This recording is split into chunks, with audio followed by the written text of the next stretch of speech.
الحمد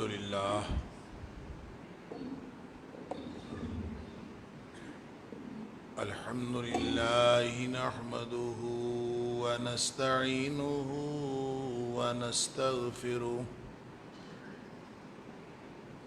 ونؤمن به ونتوكل عليه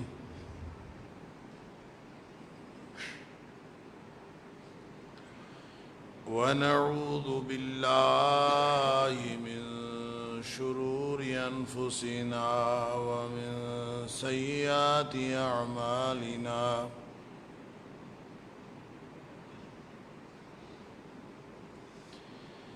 من يهده الله فلا مضل له ومن يضلل فلا هادي له وأشهد أن لا إله إلا الله وحده لا شريك له وأشهد أن محمدًا عبده ورسوله صلى الله عليه وسلم أرسله بالحق بشيرا ونذيرا بين يدي الساعة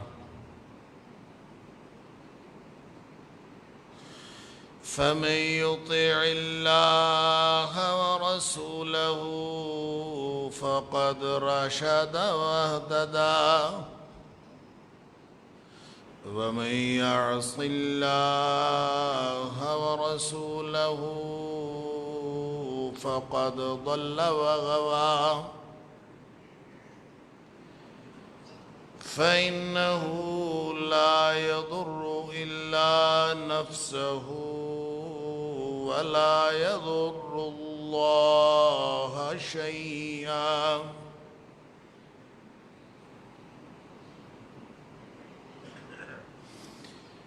نسأل الله ربنا أن يجعلنا ممن يطيعه ويطيع رسوله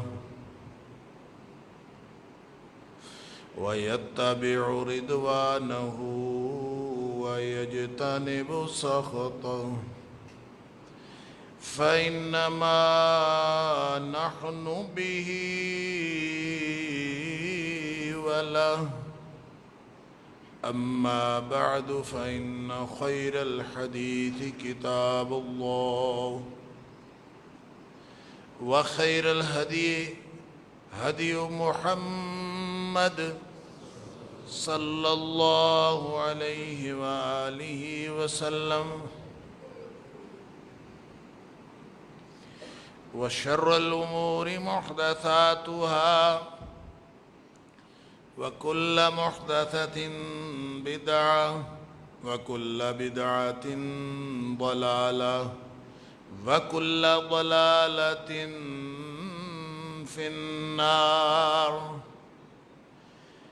فأعوذ بالله السميع العليم من الشيطان الرجيم من همزه ونفثه ونفثه بسم الله الرحمن الرحيم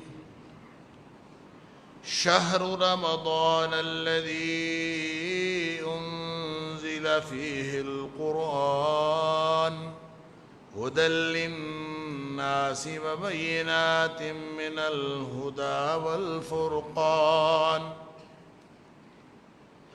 فمن شهد منكم الشهر فليصمه ومن كان مريضا أو على سفر فعدة من أيام أخر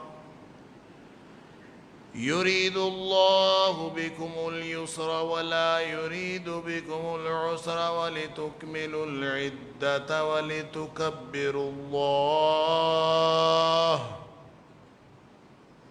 وَلِتُكَبِّرُوا اللَّهَ عَلَى مَا هَدَاكُمْ وَلَعَلَّكُمْ تَشْكُرُونَ۔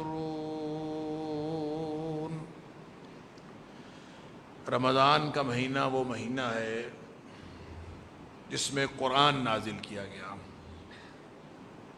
وہ قرآن جو ہدایت ہے تمام انسانوں کے لیے، اور اس میں ہدایت اور حق و باطل میں فرق کر دینے والی کھلی نشانیاں ہیں۔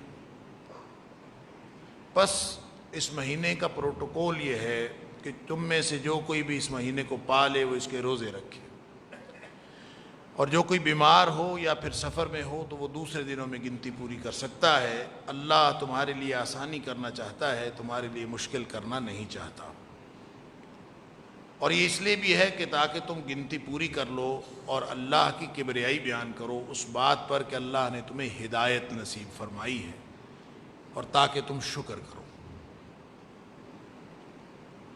اللہ کا کرم، اللہ کی رحمت اور ہمارے اوپر بڑا ہی اللہ کا فضل کہ ہماری زندگیوں میں ایک دفعہ پھر رمضان المبارک کا مہینہ ہمیں نصیب ہوا، اور ہم رمضان کی ساعتوں سے مستفید ہو رہے ہیں۔ یہ اللہ کا کرم ہے، اس کا فضل ہے، اس کی رحمت ہے۔ اس مہینے کے بارے میں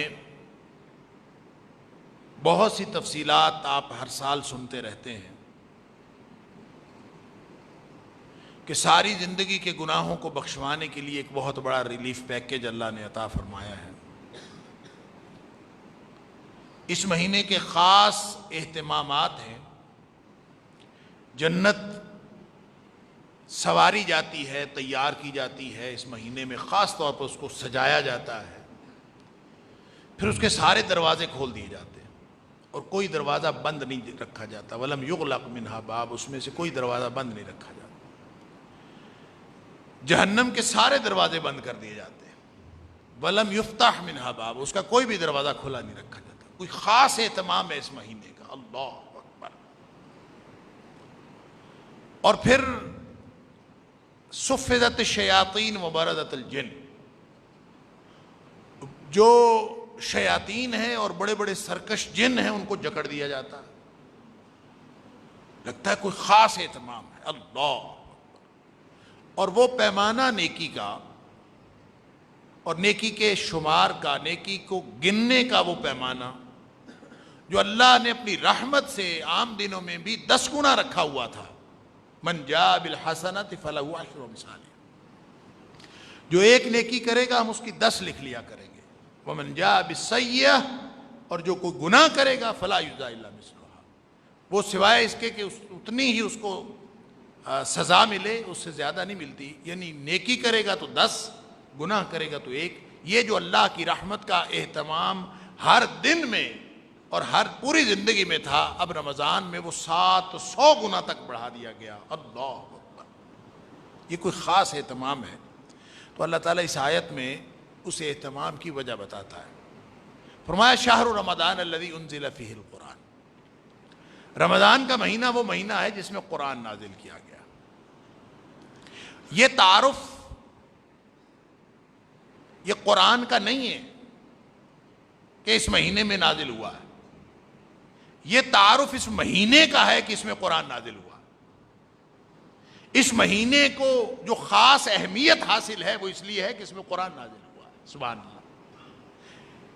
تو اس کا مطلب یہ ہوا کہ یہ جو برکتیں ہمیں نظر آتی ہیں، یہ جو رحمتیں نظر آتی ہیں، یہ جو اللہ کا فضل نظر آتا ہے، یہ جو ریلیف پیکیج نظر آتا ہے، جو شمار کتار کے پیمانے بدلے ہوئے نظر آتے ہیں، جو جنت تیار کی ہوئی نظر آتی ہے، جو جنتی ماحول نظر آتا ہے، جو جنت کے سارے دروازے کھلے ہوئے نظر آتے ہیں، اور جو جنتی ایک معطر فضا اللہ تعالیٰ نے عطا فرمائی ہوتی ہے، اور جو جہنم کے دروازے بند کیے ہوئے ہوتے ہیں، اور جو شیاطین جکڑے ہوئے ہوتے ہیں، یہ جو پورے کا پورا جو اہتمام ہے، اور جو نیکیوں کے پیمانے 700 گنا تک اور اس سے کئی گنا بڑھا کر دیے جاتے ہیں، یہ سارے کا سارا پروٹوکول یہ اللہ کے قرآن کا، کلام اللہ کا پروٹوکول ہے، یہ رمضان کا پروٹوکول نہیں۔ یہ مہینہ خاص اس لیے ہوا ہے کہ اس میں قرآن نازل ہوا، اللہ اکبر۔ لہذا قرآن کی یہ اہمیت ہے کہ قرآن زمانی طور پر جن لمحات کے ساتھ قرآن میسر ہو جائے، جن لمحات کے ساتھ قرآن منسلک ہو جائے، تو وہ زمان کا وہ ٹکڑا، چاہے وہ مہینہ ہو، چاہے وہ رات ہو، چاہے وہ دن ہو، وہ ٹکڑا وہ دنیا کائنات کے زمانے کے تمام ٹکڑوں میں سے بہترین ٹکڑا ہو جاتا ہے۔ اللہ اکبر! یہ ہے قرآن کی عظمت، یہ اللہ کے کلام کی عظمت ہے۔ جس رات میں نازل ہوا ہے شہر رمضان الذی انزل فیہ القرآن، تو مہینے کی بات ہے۔ انا انزلناہ فی لیلۃ القدر، ہم نے اس کو کس ایک عزت والی رات میں نازل کیا۔ وہ رات عزت والی ہو گئی، اندازہ تو کیجیے، رات عزت والی ہو گئی۔ وما ادراک ما لیلۃ القدر، اور تو کبھی جان بھی نہیں سکتا کہ لیلۃ القدر کیا ہے، اس رات میں ہم نے کیا رکھا ہے۔ خیر من الف شہر، لیلۃ القدر خیر من الف شہر، وہ 1000 مہینے سے بہتر رات ہے۔ اللہ اکبر! وہ 1000 مہینے سے بہتر کیوں ہو گئی؟ کہ اس میں انا انزلناہ فی لیلۃ القدر، ہم نے اس کو نازل کیا اس رات میں۔ سبحان اللہ! لہذا وہ ٹائم سپین، وہ وقت جس میں قرآن نازل ہوا، وہ عظمتوں کے اعتبار سے دنیا کائنات کی ہر عظمت سے وہ اوپر چلا گیا اور اس کو کراس کر گیا، اس بہت آگے چلا گیا۔ کیوں؟ یہ اللہ کے کلام کی برکت ہے، اللہ کے قرآن کی برکت۔ سبحان اللہ! لہٰذا یہ جو رحمتوں کا نزول ہم دیکھتے ہیں جو اس مہینے کے لیے خاص ہے، وہ دراصل قرآن کا مقام و مرتبہ ہے، یہ قرآن کا پروٹوکول ہے کہ جس مہینے میں قرآن نازل ہوا ہے اس مہینے کو باقی مہینوں سے خاص ہونا چاہیے۔ جس رات میں قرآن نازل ہوا ہے اس رات کو باقی راتوں سے خاص ہونا چاہیے۔ تو کیا خیال ہے اس ہستی کے بارے میں جس ہستی پر قرآن نازل ہوا؟ سبحان اللہ! نبی اکرم صلی اللہ علیہ وسلم، اللہ کے بعد کائنات کی سب سے عظیم ہستی۔ کیوں؟ اللہ کا قرآن ملا ہے، یہ قرآن کا پروٹوکول ہے۔ نبی اکرم صلی اللہ علیہ وسلم کو قرآن ملا، سبحان اللہ! اللہ فرماتا ہے لقد من اللہ علی المؤمنین اذ بعث فیہم رسولا من انفسہم، جب رسول مبعوث ہوئے ہیں، قرآن جب ان کو ملا ہے، جب وحی ملی ہے، تو یہ صرف نبی اکرم صلی اللہ علیہ وآلہ وسلم کو عظمتیں نہیں ملیں، بلکہ یہ سارے کے سارے اہل ایمان جو نبی کے ساتھ جڑے گا بطور امتی، جو نبی کریم صلی اللہ علیہ وسلم کے ساتھ بطور امتی جڑے گا، اس پر ایمان کا اظہار کرے گا، تو یہ اللہ کا احسان جو اللہ نے عظمتیں عطا فرمائی نبی کریم صلی اللہ علیہ وسلم کو، یہ ساری کی ساری عظمتیں پوری امت پر تقسیم ہو جائیں گی۔ فرمایا یہ احسان ہے اللہ کا۔ لقد من اللہ علی المؤمنین اذ بعث فیہم رسولا من انفسہم، جب رسول مبعوث کیے تو وہ عظمتیں تقسیم ہو گئیں، اور وہ عظمت کتنی ہوئی؟ فرمایا جو جڑا ہوا ہے نا نبی کریم صلی اللہ علیہ وسلم کے ساتھ، یہ اللہ کا اتنا بڑا احسان ہے، یہ اتنی بڑی عظیم نعمت ہے کہ جو نبی کے ساتھ جڑا ہوا ہے، فرمایا وہ جنتی ہے۔ چھوٹا پروٹوکول، کل امتی یدخلون الجنہ۔ سبحان اللہ! تم اپنے امتی ہونے کی فکر کرو، جنتی ہونا تمہارا اعزاز ہے، یعنی ہر امتی جنتی ہے۔ کل امتی یدخلون الجنہ، بخاری شریف کی حدیث ہے، نبی پاک صلی اللہ علیہ وسلم فرماتے ہیں میرا ہر امتی جنتی۔ کیوں؟ کہ وہ اس نبی کا امتی ہے جس پر اللہ نے قرآن نازل کیا ہے۔ یہ احسان ہے اللہ کا اہل ایمان کے اوپر کہ اللہ نے نبی اکرم صلی اللہ علیہ وسلم پر قرآن نازل کیا، لہذا اب جو جڑے گا نبی کریم صلی اللہ علیہ وسلم سے، سبحان اللہ! اب نبی کریم صلی اللہ علیہ وسلم سے جڑنا بھی عظمت کی علامت قرار پایا کہ ہر امتی جنتی، سبحان اللہ! بس فرق یہ ہے اور شرط یہ ہے کہ امتی ہونا ثابت کرو۔ امتی ہونا ثابت کیسے ہوتا ہے؟ دعویٰ تو ہم سب کا کہ ہم امتی ہیں، میرا ہر امتی جنتی ہے، اتنا بڑا اعزاز ہے، ثابت کیسے ہوتا ہے؟ فرمایا خود کوئی انکار کر دے تو وہ پیچھے رہ جائے گا، وگرنہ تو سارے ہی امتی۔ صحابی پوچھتا ہے اللہ کے رسول سے خود کون کو انکار کرتا؟ کوئی کرتا ہے خود انکار؟ فرمایا ہاں، پیمانہ یہ ہے کہ من اطاعنی فدخل الجنہ، جو شخص میرا حکم مانتا ہے اس کا مطلب ہے وہ مجھ سے جڑا ہوا ہے۔ یہ پیمانہ جو میرا حکم مانتا ہے، جو میری بات مانتا ہے، اس کے سامنے ساری دنیا کی باتیں آتی ہیں، ساری دنیا کے نظریے آتے ہیں، ساری دنیا کی کتابیں آتی ہیں، ساری دنیا کے فلسفہ آتا ہے، وہ کہتا ہے نہیں، میں نے صرف نبی کریم صلی اللہ علیہ وسلم کی بات، مجھے کچھ نہ بتاؤ، مجھے یہ بتاؤ مدینے والے نے کیا کہا، بس وہ یہ پوچھتا ہے۔ فرمایا من اطاعنی فدخل الجنہ، وہ ہے جنتی، وہ ہے امتی، یہ اس نے امتی ہونے کا حق ادا کیا، یہ نشانی ہے، یہ ثبوت ہے کہ وہ امتی ہے۔ اللہ اکبر۔ ومن عصانی، اور جو بات میری نہیں مانتا کسی اور کی مانتا ہے، تو کہتا رہے کہ میں امتی ہوں، کہتا رہے کہ میرا نبی کریم صلی اللہ علیہ وسلم سے بڑا تعلق ہے۔ اگر وہ بات نبی کریم صلی اللہ علیہ وسلم کی نہیں مانتا، کبھی کسی کا حوالہ، کبھی کسی کا حوالہ، کبھی مشرق کا حوالہ، کبھی مغرب کا حوالہ، فلاں کتاب میں لکھا ہے، فلاں نے یہ بات کہی ہے، فلاں بزرگ نے فرمایا ہے، فلاں فلسفی نے یہ کہا ہے، فلاں حکیم اور دانا کا قول ہے، حوالے یہ دیتا ہے، بات میری نہیں مانتا، تو فرمایا وہ پھر امتی تو نہیں ہے نا، پھر گویا اس نے امتی ہونے سے انکار کر۔ اللہ اکبر۔ تو یہ اعزاز ہے جو قرآن کی وجہ سے ملتا ہے، جب کوئی شخص جڑ گیا نبی کریم صلی اللہ علیہ وسلم سے، وہ بھی اعزاز پا گیا، اور جو قرآن سے جڑ جائے ڈائریکٹ، تو ایک ہی بات ہے، صاحب قرآن سے جڑا یا قرآن سے جڑا، عظمت اور ترقی اور عروج یہ اس کا مقدر ہے۔ اللہ اکبر۔ ایک دن نبی کریم صلی اللہ علیہ وسلم باہر تشریف لائے، آپ نے صحابہ کرام سے، بیٹھے ہوئے تھے صحابہ کرام، آپ نے فرمایا ابشروا ابشروا، خوش ہو جاؤ، خوش ہو جاؤ میرے صحابی، خوشخبری۔ اللہ کے رسول صلی اللہ علیہ وسلم کیا خوشخبری؟ فرمایا تم گواہی نہیں دیتے کہ اللہ کے علاوہ کوئی الہ نہیں، اور تم گواہی نہیں دیتے کہ میں محمد کریم صلی اللہ علیہ وسلم کو اللہ کا رسول بنا کے بھیجا گیا، گواہی نہیں دیتے؟ صحابہ نے کہا گواہی دیتے۔ تو گویا یہی تو اعزاز ہے، یہی تو خوشی کی بات ہے، یہی تو خوشخبری کی بات ہے۔ پھر آپ نے ایک طریقہ بتایا، ایک ٹول بتایا، عظمت کیسے حاصل کرنی، یہی خوشی کی بات، یہی مقام ہے۔ فرمایا ان ھذا القرآن سبب، یہ جو قرآن ہے نا، یہ رسی ہے، قرآن ایک رسی ہے۔ ان ھذا القرآن سبب، یہ قرآن ایک رسی ہے، طرفہ بید اللہ و طرفہ بیدیکم، اس کا، اس رسی کا ایک سرا اللہ کے ہاتھ میں ہے، ایک سرا تمہارے ہاتھ میں۔ سبحان اللہ۔ نبی کے ساتھ جڑنا کیا اعزاز قرار پایا، اور اب معاملہ ہے اللہ کے ساتھ جڑنے کا۔ نبی سے جڑنا، صاحب قرآن سے جڑنا بھی قرآن سے جڑنا ہے، صاحب قرآن سے جڑنا بھی اللہ سے جڑنا ہے۔ لیکن اب کوئی شخص قرآن سے جڑتا ہے، کوئی فرق نہیں صاحب قرآن اور قرآن کا، سبحان اللہ۔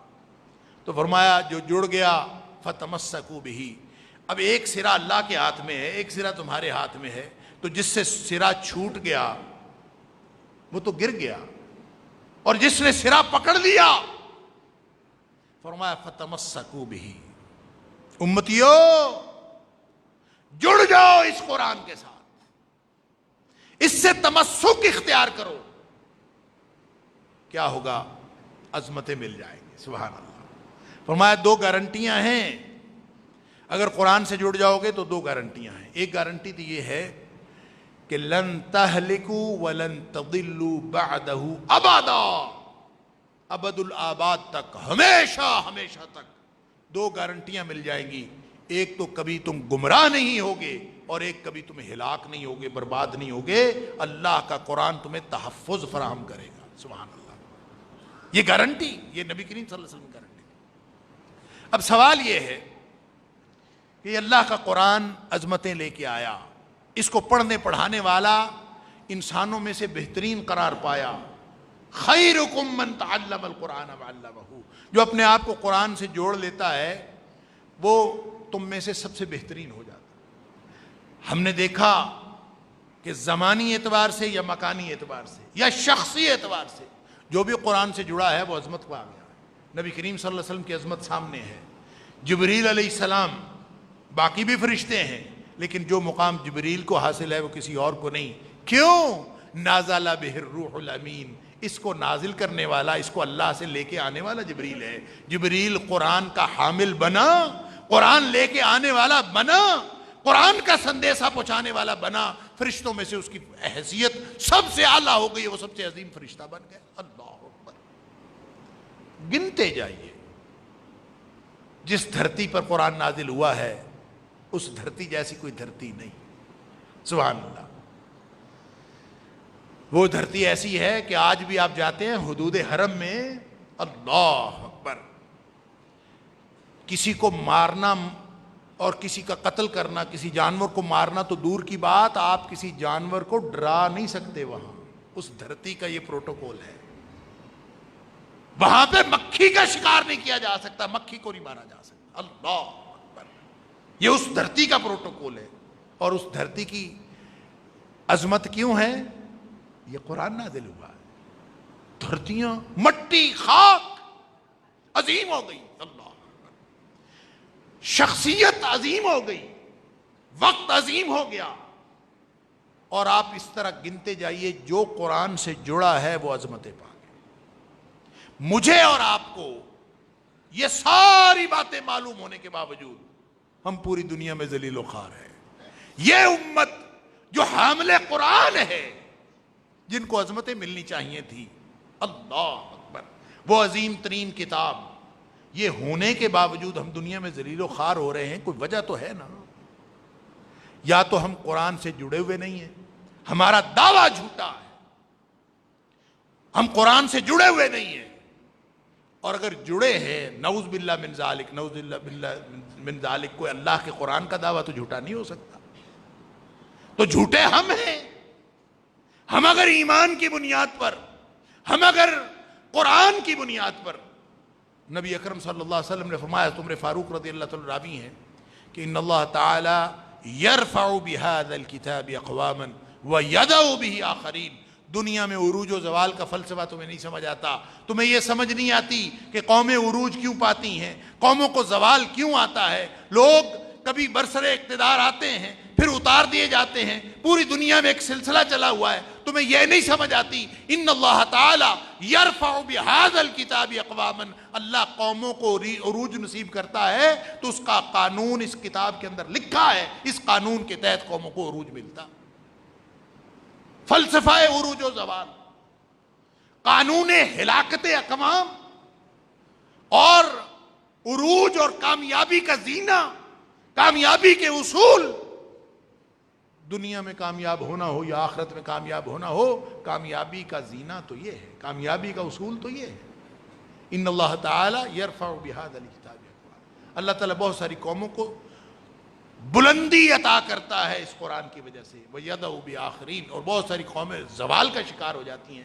ہم نے نہ دنیا کے دنیاوی مقاصد، دنیاوی اقتدار کے حصول کے لیے، نہ داخلی استحکام کے لیے، نہ خارجی استحکام کے لیے، نہ ریاست مدینہ کے قیام کے لیے، نام مدینہ کی ریاست کا لیا، لیکن اللہ کے قرآن کے بغیر ہم ریاست قائم کرنا چاہتے ہیں۔ ہمارا یہ ملک پاکستان جو اسلام کے نام پر لیا گیا، آپ کو معلوم ہے جب یہاں پہ آئینی جد و جہد ہو رہی تھی، جب یہاں پہ آئین نہیں بنا تھا پاکستان کا، اب تو 1973 سے، جب سے 73 کا آئین بنا ہے، اس وقت سے ہم بڑے ڈونگرے برساتے ہیں کہ بڑا ایک متفقہ ایک آئین ہمارے پاس موجود ہے، اور جب نہیں بنا تھا تو اس وقت لوگ باتیں کرتے تھے کہ آئین کیا ہونا چاہیے، تو اس میں سے کوئی مولوی اٹھ کے کہہ دیتا تھا کہ قرآن ہمارا آئین ہوگا، تو اس پر جو قانون دان تھے نا، ان کو بڑی تکلیف ہوتی تھی۔ جو قانون سمجھنے والے، جو آئین سمجھنے والے، وہ حیران ہوتے تھے کہ یہ قرآن کیسے آئین ہو سکتا، نہ اس کی وہ چیپٹرائزیشن، وہ نہ اس کی نومنکلیچر آئین کی طرح، نہ اس کی شکل آئین کی طرح جیسے دنیا کے آئین لکھے جاتے ہیں، وہ اس طرح سے نہیں ہے۔ تو یہ کیسے یہ بن جائے گا؟ یہاں کے ایک مشہور وکیل نے یہاں تک کہا، یہ ریکارڈ کا حصہ ہے، اور وہ مسلمان تھا، اس نے کہا یہ مسلمان جو ہیں یہ خام خواہ لگے ہوئے ہیں، یہ میں 1956 سے پرانی بات کر رہا ہوں، 1952-53 کی، 1956 میں تو پہلا آئین بنا ہے، تو جب ابھی آئین نہیں بنا تھا اور بحثیں جاری تھیں کہ آئین بنانا چاہیے، کیسا بننا چاہیے، اور کسی نے کہا قرآن آئین موجود ہے، ریاست مدینہ کا آئین کون سا تھا؟ اللہ کا قرآن آئین تھا۔ عمر فاروق رضی اللہ تعالیٰ عنہ نے 22 لاکھ مربع میل پر حکومت کی، آئین کون سا تھا؟ تو جب لوگوں نے ایسی باتیں کی تو ایک بڑا مشہور قانون دان، میں نام نہیں اس کا لیتا، اور یہ ریکارڈ پر ہے کہ اس نے کہا کہ پورے قرآن میں مجھے ایک آئینی حکم دکھا دیں، میں 5000 روپے انعام دوں گا۔ یہ 1952 کی بات ہے، 1951 کی بات، کہ پورے اس کے خیال میں قرآن کا آئین کے ساتھ کوئی تعلق نہیں، اور وہ اپنے آپ کو مسلمان بھی کہتا تھا اور مسلمان تھا۔ یعنی ہم نے قرآن کو اس قدر ہلکا سمجھا، اور ہم نے یہ سمجھا کہ یہ شاید کہ قابل عمل کتاب نہیں ہے۔ تو یہ قابل عمل کتاب نہیں ہے تو آپ جو جس قرآن کے ذریعے اللہ کا رسول صلی اللہ علیہ وسلم یہ دعویٰ کر رہا ہے اور یہ وعدہ کر رہا ہے ان اللہ تعالی یرفع بہذا الکتاب اقواما، بھائی عروج ملتا ہے تو اس کتاب کے ذریعے سے ملتا ہے، زوال ملتا ہے تو اس کتاب کے ذریعے سے ملتا ہے۔ آپ ریاست مدینہ نام رکھ لیں، آپ اسلامی جمہوریہ پاکستان نام رکھ لیں، آپ جو مرضی رکھ لیں، اگر اللہ کے قرآن کے مطابق پالیسیاں نہیں ہیں تو کبھی بھی یہاں پہ اسلام نام کی کوئی چیز یہاں پہ موجود نہیں ہو سکتی۔ اللہ کا قرآن بطور آئین ہوگا۔ تو یہ تو شکر ہے کہ جو بالآخر 1973 میں جو آئین پاکستان کا فائنل ہوا تو قرارداد مقاصد کو اس کا حصہ بنا دیا گیا، اور آئینی طور پر اس وقت بھی ہمارے آئین کا حصہ ہے کہ کوئی قانون پاکستان کے اندر کتاب و سنت کے خلاف نہیں بن سکتا۔ میں یہ سمجھتا ہوں کہ یہ جو تھوڑا بہت ہم بچے ہوئے ہیں نا، اسی شک کی وجہ سے بچے ہوئے ہیں، وگرنہ شاید ہمارے اوپر اللہ کا عذاب آ جاتا۔ ہم اگر اسلامی جمہوریہ پاکستان ہیں، اگر ہمارے پاکستان کے نام کے اندر، اگر ہماری بنیادوں کے اندر، اگر ہمارے آئین کے اندر یہ بات موجود ہے تو یہی ہمارے لیے تحفظ کی علامت ہے کہ ہم نے اللہ کے قرآن کو کم از کم آئینی طور پر تو بلند درجہ دیا ہے۔ اور پھر اندازہ کرے صرف آئینی طور پر بلند درجہ دینے سے کہ پاکستان کا کوئی قانون کتاب و سنت کے خلاف نہیں بن سکتا، صرف یہ دینے سے اللہ نے کتنے پردے رکھے ہمارے۔ کون سا گناہ ہے جو اس دھرتی پر نہیں ہو رہا؟ کون سا حرام ہے جو اس دھرتی پر لوگوں نے نہیں اپنایا ہوا؟ سود جیسی لعنت، سود جیسا حرام جس کو اللہ نے فَأَذَنُوا بِحَرْبٍ مِّنَ اللَّهِ وَرَسُولِهِ، کہ جو سود سے باز نہیں آتا وہ اللہ اور اس کے رسول صلی اللہ علیہ وسلم کے خلاف جنگ کے لیے تیار ہو جائے۔ اللہ، اتنا بڑا چیلنج، اور ہم نے قبول کیا ہوا ہے، نعوذ باللہ من ذالک۔ ہم کہتے ہیں ہمارا بینکنگ سسٹم سود سے پاک نہیں ہو سکتا، ہمارا پورے نظام سود سے پاک نہیں ہو سکتا۔ اگر کوئی کسی اللہ والے نے کوئی کورٹ سے رجوع کیا، وفاقی شرعی عدالت میں کیس گیا تو اس کو سالوں تک دبا کے رکھ لیا گیا ہے۔ اس سے بڑی بے ایمانی بھی اللہ کے قرآن کے ساتھ کوئی اور ہو سکتی؟ اور سود کتنا بڑا گناہ ہے یہ آپ پہلے بھی حدیثیں سن چکے ہیں، میں صرف اشارتاً عرض کر لیتا ہوں۔ نبی اکرم صلی اللہ علیہ وسلم نے فرمایا کہ ایک درہم کا ربا، ایک درہم ربا، سود کھانا کھلانا ایک درہم کا، فرمایا اتنا بڑا گناہ ہے کہ 36 دفعہ بدکاری کرنے سے بڑا گناہ۔ اللہ اکبر، درہم و ربا، ایک درہم کا ربا اکبرہ، یہ زیادہ ہے من 36 زنیہ، 36 مرتبہ بدکاری کرنے سے زیادہ بڑا گناہ ہے جہاں کا پورا سسٹم سود پر مبنی ہو، سارا دن جو لین دین ہو رہا ہے وہ سود کا ہو رہا ہے، پورا کاروباری نظام سود کا ہو رہا ہے۔ اللہ اکبر، تو اس سے بڑا کتنا بڑا اس کی گریوٹی کا اندازہ کر۔ پھر لوگ کہتے ہیں جی یہ سود وہ نہیں ہے، ربا اور سود میں فرق ہوتا ہے، انٹرسٹ میں اور یوزری میں فرق ہوتا ہے، فلاں میں فرق ہوتا ہے۔ بہانے ہی بنانے ہیں نا، جتنے مرضی بنا لیں۔ اور کسی سے بحث کریں تو کہتے ہیں سود ہے بھی نا اگر تو اس درجے کا نہیں۔ نبی اکرم صلی اللہ علیہ وسلم فرمایا سود کے 70 درجے ہیں۔ اللہ اکبر. اب آپ اندازہ کر لیجئے کہ کس درجے کا سود ہے. سود کے 70 درجے ہیں اور سب سے کم درجے کا سود اتنا بڑا گناہ ہے جیسے کوئی شخص اپنی ماں کے ساتھ بدکاری کرے. یہ ہم پوری قوم اس سودی نظام میں رہ رہے ہیں. یہ اللہ کا انعام نہیں ہے کہ ہمارے اوپر پھر بھی عذاب نہیں آ رہا. یہ اللہ کی طرف سے تحفظ نہیں ملا ہوا کہ پھر بھی ہمیں تباہ و برباد نہیں ہو رہے. جس بات کو اللہ نے اپنے اور اپنے رسول صلی اللہ علیہ وسلم کے خلاف جنگ قرار دیا ہے، یہ قوم بچی پتہ نہیں کیسے پھرتی ہے. تو میں جو عرض کر رہا تھا کہ شاید یہ اس بات کی رحمت ہے اللہ کی کہ ہم نے قرآن کی عظمت کا اعتراف کم از کم اپنے آئین میں تو کیا ہے. ہم نے آئین میں تو کہا کہ اللہ اس ملک میں ہم تیرے اور تیرے حبیب کے فرمان سے کے خلاف کوئی قانون نہیں بننے دیں گے. ہم نے صرف اتنا سا وعدہ کیا، وعدے میں جتنے مرضی ہم جھوٹے نکلے، آپ اللہ کی طرف سے تحفظ کا اعزاز، اللہ کی طرف سے امان کا اعزاز، اللہ کی طرف سے رحمت اور فضل کا اعزاز دیکھیے کہ اللہ اور اس کے رسول صلی اللہ علیہ وسلم کے خلاف اعلان جنگ تک کے حرام کام ہم کر رہے ہیں اور اللہ کی طرف سے عذاب نہیں آ رہا. اس سے بڑی امان بھی کوئی ہوگی جو اللہ نے ہمیں عطا فرمائی. اگر اس پر عمل کر کے دیکھ لیں. یہ تو ہم نے صرف آئین میں چھوٹا سا رکھا ہے. اعزاز لفظی طور پر دیا ہے، آئینی طور پر اعزاز دیا ہے. اللہ نے اس ملک کے اوپر اجتماعی طور پر کرم کیا ہوا. کون سا سیاستدان ہے جس نے کرپشن نہیں کی؟ کون سے عوام الناس میں جو آدمی ہے جو کرپشن کی نیت نہیں رکھتا؟ دیانتدار صرف وہ ہے جس کو موقع نہیں ملا. موقع ملے تو پھر پتہ چلے کہ کون کتنا دیانتدار ہے. اللہ، ہم سب دیانتدار ہیں کیونکہ ہمیں موقع نہیں ملا. جب موقع ملتا ہے یہاں سے آپ اندازہ کر لیجئے آپ دیانتدار ہیں کہ بد دیانت ہیں.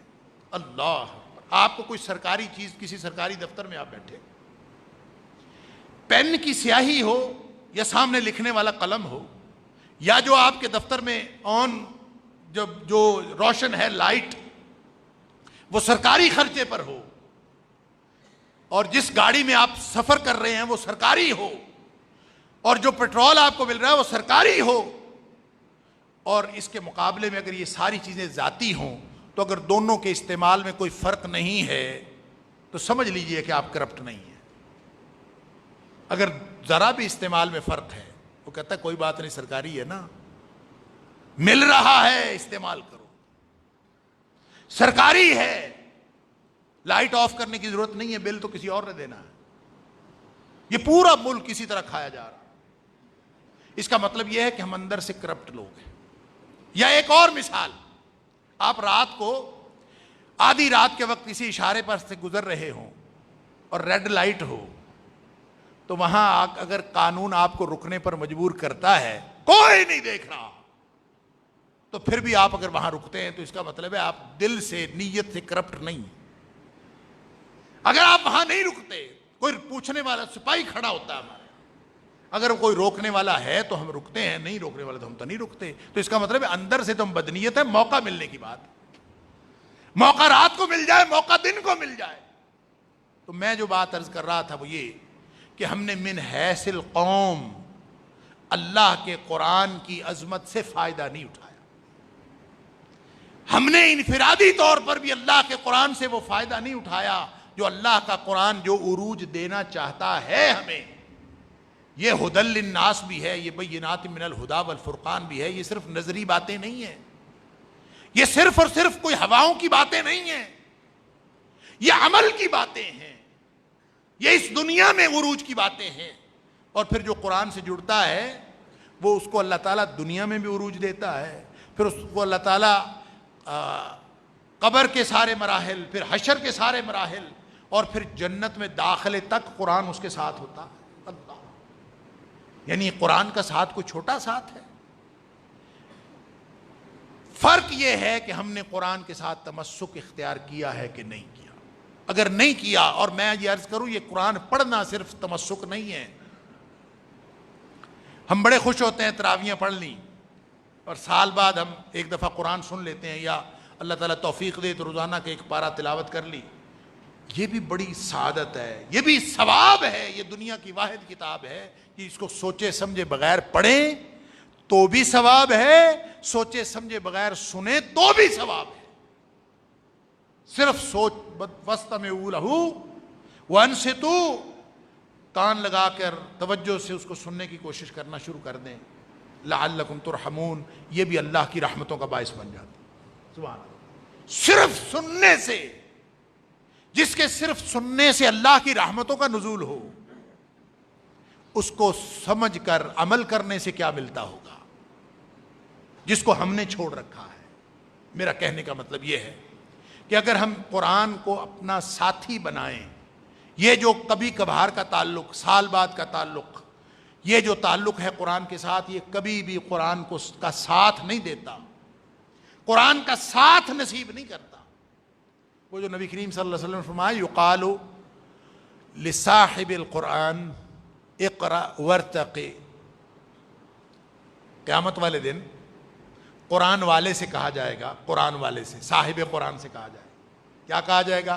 اقرأ وارتقی، تو ایسا کر، پڑھتا جا اور چڑھتا جا، پڑھتا جا اور چڑھتا، اقرأ وارتقی، پڑھتا جا اور چڑھتا۔ اور ساتھ فرمایا ورتل کما کنت ترتل فی الدنیا، ٹھہرو اسی طرح ٹھہر ٹھہر کے پڑھنا جس طرح تم دنیا میں ٹھہر ٹھہر کے پڑھتے تھے۔ اللہ اکبر، کیوں؟ چڑھتا جا رہا ہے، ساتھ ساتھ پڑھتا جا رہا ہے، آہستہ آہستہ پڑھے گا تو قرآن دیر سے ختم ہوگا نا، دیر سے مکمل ہوگا نا۔ تو فرمایا ان منزلک عند آخر آیت تقرأھا، تیری منزل، تیرا مقام، تیرا محل وہاں آئے گا جہاں تو آخری آیت مکمل کرے گا، وہاں تیرا محل ہے۔ یعنی اونچائی بلندی، اونچائی بلندی، اور کتنا کو اونچا ہوگا، کتنا کو اونچا، اللہ، پیدل تھوڑی چڑھنا ہے وہاں پہ، کس پہ چڑھ رہا ہوگا؟ جب وہ چڑھ رہا ہوگا، کوئی پیدل چڑھ رہا ہوگا، پہاڑ چڑھ رہا ہے، ساتھ پڑھتا جائے، ساتھ چڑھتا جا رہا، ایسا نہیں۔ کوئی نہ کوئی لفٹ لگی ہوگی نا، کوئی زینہ لگا ہوگا نا جس پر، جنت کی ہے آخر، دنیا کی لفٹیں، دنیا کے زینے اس قدر تیز ہیں، اللہ اکبر۔ اور میں اکثر یہ حوالہ دیتا ہوں کہ 2006 میں گیا وہاں ملیشیا میں، اب 2006 کو بھی گزرے، آپ اندازہ کیجئے 15 سال ہو گئے، اللہ اکبر۔ تو وہاں وہ جو ان کا ٹوین ٹاور ہے کوالالمپور کا، 88 منزلیں اس کی، تو اس کے اوپر ہم چڑھنے لگے تو وہ جو آپریٹر تھا نا لفٹ والا، اس نے کہا جی 44ویں منزل تک جانے کی اجازت ہے، اور 44ویں منزل تک آپ کو، ہم جس لفٹ پہ جا رہے ہیں یہ دنیا کی تیز ترین لفٹ ہے اس وقت 2006 میں، اب پتہ نہیں کتنی آگئی ہوگی۔ تو کہتے ہیں تیز ترین لفٹ ہے، اور یہ 1 سیکنڈ میں 4 فلور طے کر جاتی، 1 سیکنڈ میں 4 فلور، لہٰذا وہ جو 44 منزلیں تھیں وہ 11 سیکنڈ میں اس نے کر لی۔ ہم یوں اندر گئے اور یوں باہر آئے۔ اب اندازہ کیجئے کہ اگر اتنا تیز ہی کوئی زینہ ہو اور انسان قرآن پڑھ رہا ہو اور ٹھہر ٹھہر کے پڑھ رہا ہو تو کتنا بلند جائے گا۔ اور پھر آپ تصور کریں کہ وہ جنت کا زینہ ہو جس کی تیزی کا ہم اندازہ نہیں کر سکتے۔ وہاں تو نبی اکرم صلی اللہ علیہ وسلم نے فرمایا ہم اندازہ تو نہیں کر سکتے کہ کیا ہے، اس لیے کہ اعددت لعباد الصالحین، میں نے اپنے نیک بندوں کے لیے جو تیار کر رکھا ہے، اللہ فرماتا ہے ما لا عین رات ولا اذن سمعت، جس کو کسی آنکھ نے کبھی دیکھا نہیں، جس کان نے کبھی سنا نہیں، اور ولا خطر علی قلب بشر، کسی بشر کے دل پر کبھی خیال تک نہیں گزرا، وہاں تو وہ نعمتیں ہیں۔ لیکن فرمایا پھر بھی ہمارے اندازے کے لیے فرمایا 1 درجے کا فرق پڑ گیا نا وہاں، 1 درجے کا، اب ظاہر ہے پتہ نہیں کتنی لفٹ تیز ہوگی، فرمایا 1 درجے کا فرق پڑ گیا تو وہ 100 سال کی مسافت کا فرق ہوگا۔ اور ایک روایت میں آیا کہ نیچے والے درجے کے جنتی اوپر والے درجے کے جنتیوں کو ایسے دیکھیں گے جیسے ہم سورج چاند ستاروں کو دیکھتے ہیں، اللہ اکبر۔